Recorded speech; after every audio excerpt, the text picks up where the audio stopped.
Good morning, children. Welcome back to the social science class. In our previous class, we know very well we were discussing about the lesson opposition to British rule in Karnataka. So, as we have successfully discussed about opposition to British rule in Karnataka, today once again we are going to shift towards the geography. So, we are about to start one more new lesson from the geography, which is none other than India soils. So, as I am about to start a new lesson, that is India soils, let us try to understand what are all the important concepts we are about to discuss in this lesson. First, we are going to understand meaning and importance of soil in India. Next, types of soils and their distribution. And finally, we are going to study about soil erosion, causes and effects of soil conservation. So these are some of the important concepts which we are about to discuss from this lesson. So once we are going to complete the lesson, we will be able to understand meaning and importance of the soil, types of soil, soil erosion, and the causes and effects of soil conservation also. Okay, so now first we are going to start with the meaning and importance. Now, what do you mean by soil? See, in generally how we are going to define the soil means it is the topmost layer of the earth surface.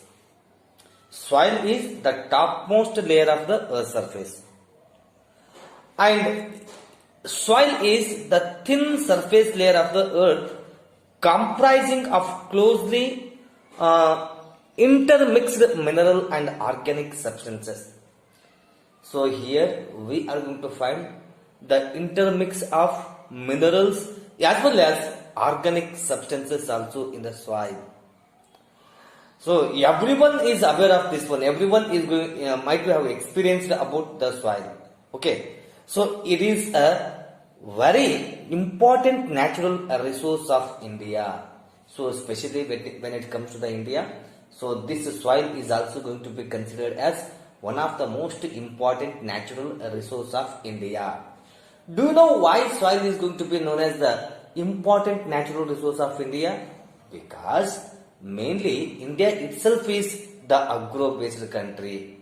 So as India is one of the agro-based country, no, here for agriculture, soil is very essential.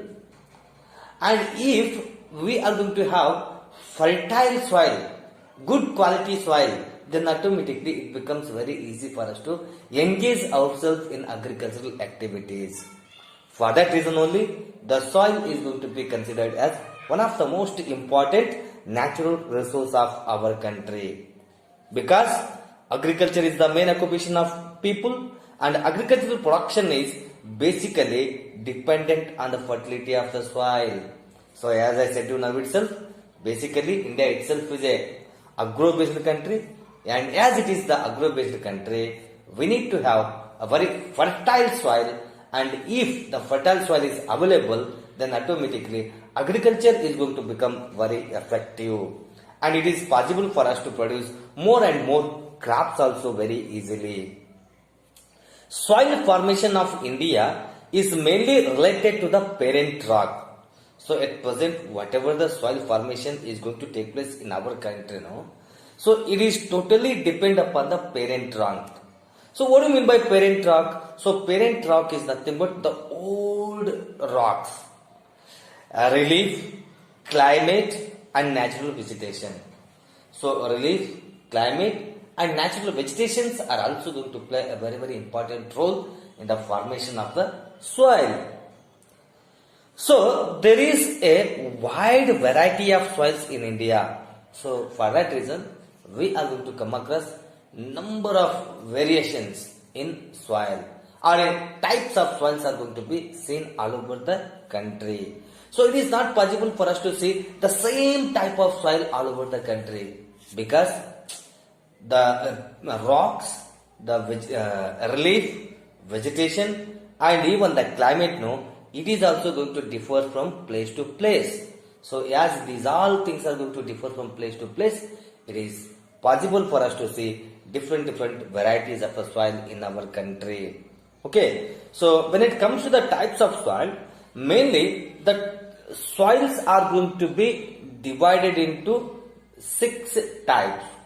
The soils which are going to be seen in our country are going to be categorized into 6 important types.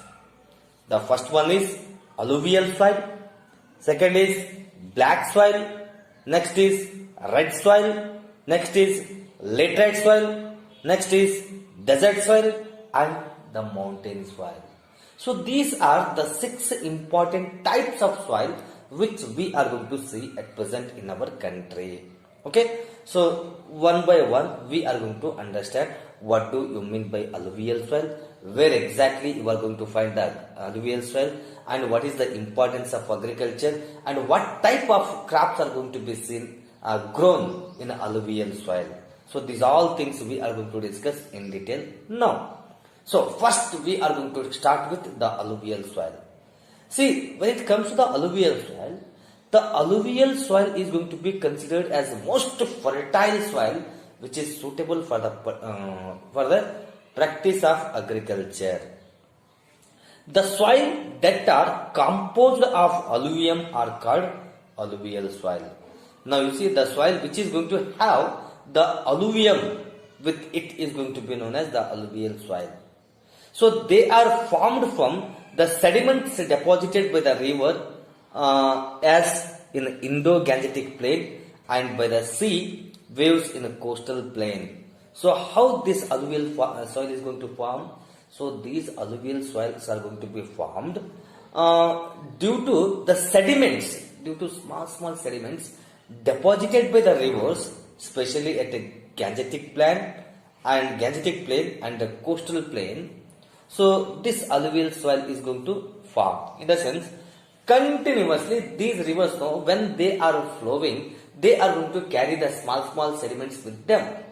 And these small sediments are going to be deposited in certain place. And where it is going to be deposited, there it is possible for us to see the formation of alluvial soil. Alluvial soil is very extremely found and very important in India. So it is extensively found in India and it is very fertile for agriculture in India.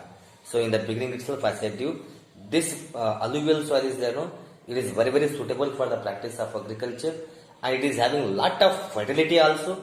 And at present in our country, we are going to find this one very extensively. Okay, so they contribute greatly to the development of agriculture in the country. So this alluvial soil is there, it is going to contribute a lot for the development of agriculture at present in our country because this alluvial soil is very fertile. So due to its fertility itself, it is going to play a very important role in our country. They cover an area of 15 lakh square kilometer. So at present in our India, among the total area of our country, 15 square kilometer of area is covered with alluvial soil. So you know very well about the total area of India. So the total area of India is 863 square kilometer. Okay.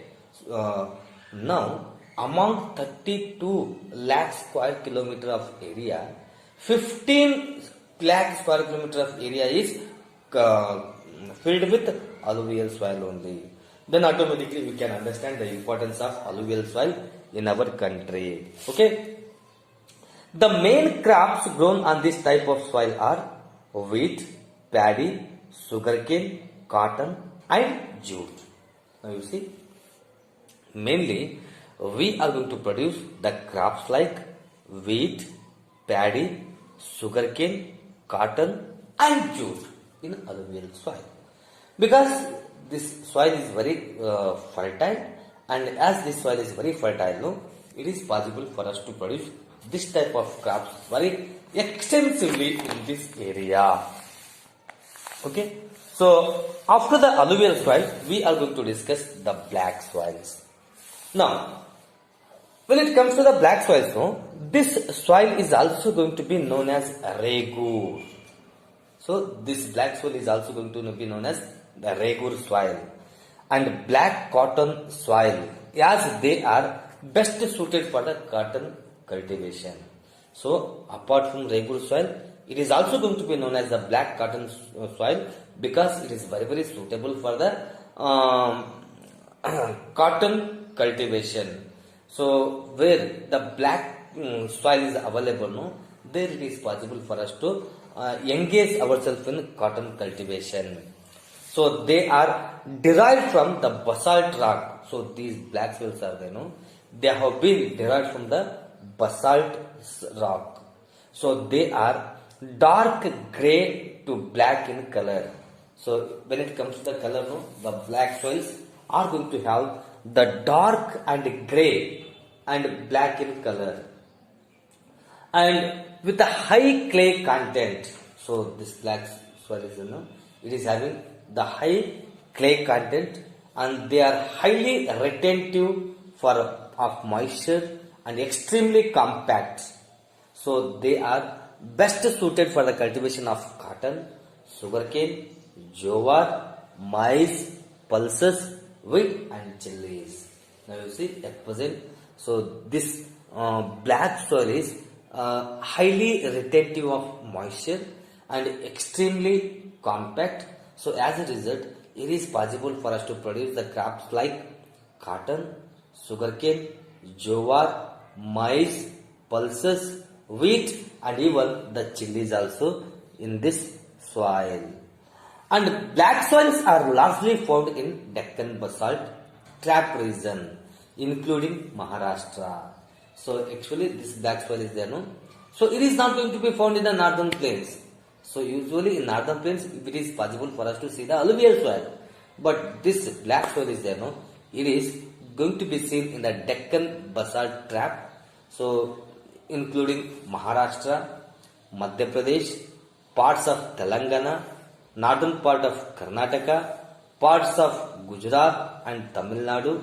They occupy about 5.46 lakh square kilometer of area in India. Now you see, at present we too are coming under the northern Karnataka.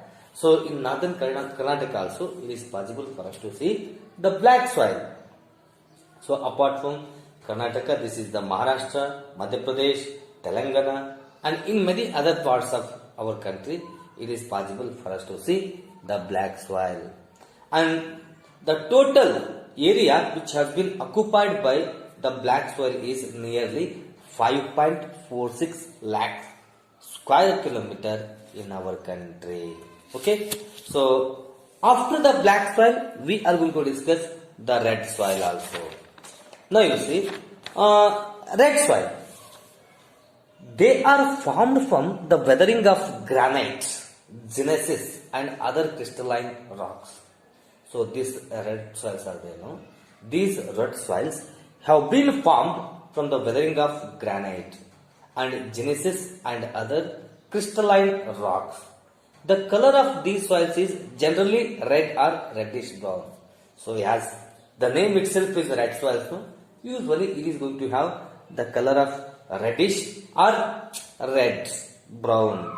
So they are sandier and less clayey. So they did not retain moisture. Now you see, they are not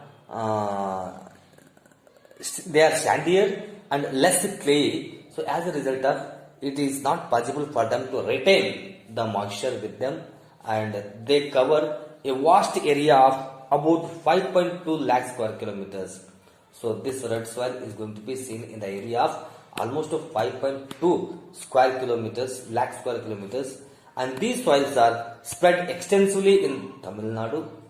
They are also found in southern Karnataka. So if we happen to visit our southern Karnataka also, in southern Karnataka also it is possible for us to see the red soil, and apart from southern Karnataka it is possible for us to see even in Tamil Nadu and part of Maharashtra, Madhya Pradesh, Orissa, Kerala, Goa, Bihar, Uttar Pradesh, Assam, Manipur, Nagaland, West Bengal.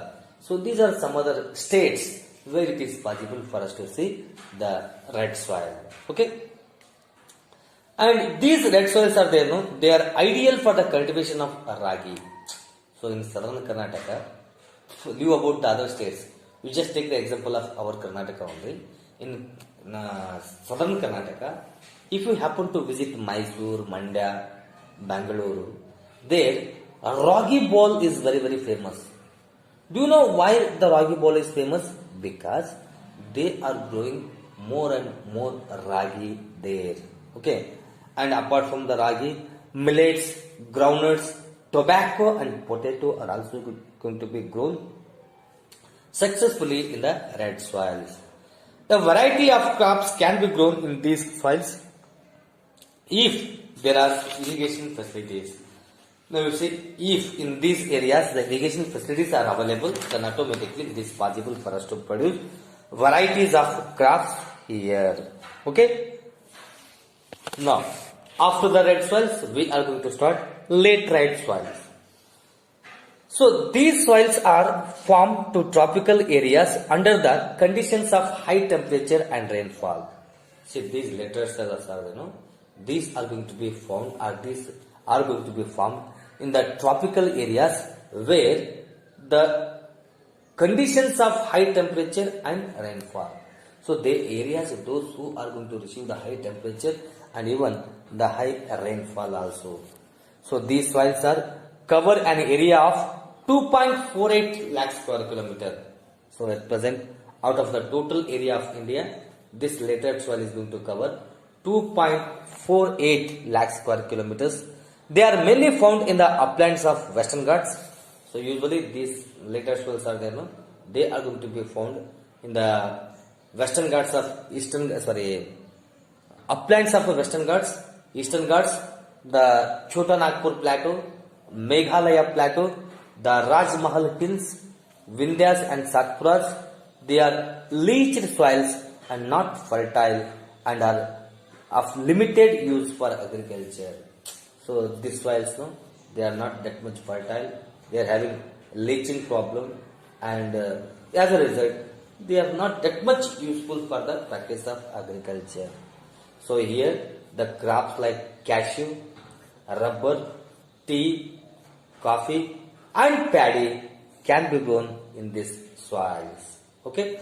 So today we have discussed about the meaning and the importance of soils and types of soils. Almost 4 types of soils we have discussed, and in the next video, so we are going to discuss about another 2 important types of soils and the soil erosion also and effects of conservation of soil.